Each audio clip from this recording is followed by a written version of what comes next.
Ini 10 perkara untuk diamalkan tahun 2026 sekiranya anda ingin mencapai berat badan impian.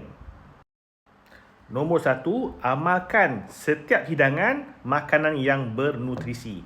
Makanan bernutrisi mempunyai makronutrien dan juga mikronutrien yang lengkap untuk kesihatan tubuh badan anda. Nombor 2, fokus pada penurunan lemak badan, bukan berat badan semata-mata.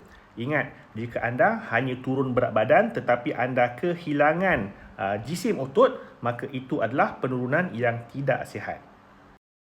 Selain daripada penurunan kilogram berat badan, anda boleh fokus kepada penurunan inci pinggang anda punya saiz baju anda dan sebagainya. Ketiga, kurangkan gula tambahan dalam makanan dan juga minuman harian anda. Keempat, tingkatkan pengambilan protein berkualiti dalam diet anda. Sekurang-kurangnya 30% daripada kalori harian anda mesti ada protein.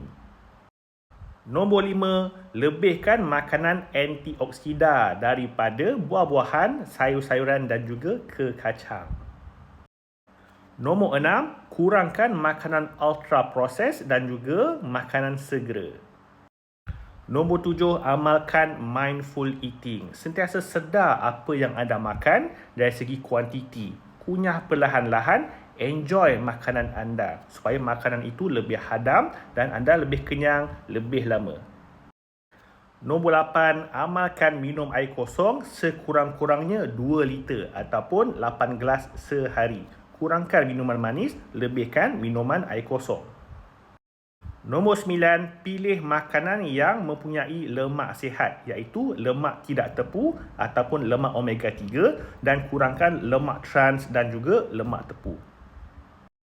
Nombor 10, pastikan anda bergerak. Lagi banyak anda bergerak, lagi sihat tubuh badan anda. Cuba dapatkan bersenam 150 minit dalam seminggu. Selain daripada itu, pastikan juga anda mendapat tidur yang cukup. Sekurang-kurangnya 6 ke 8 jam tidur sehari. Saya Coach Zaid, Coach pengurusan berat badan sejak tahun 2009. Sekiranya anda ingin saya bantu anda untuk mencapai berat badan impian, PM saya ataupun klik link di bio.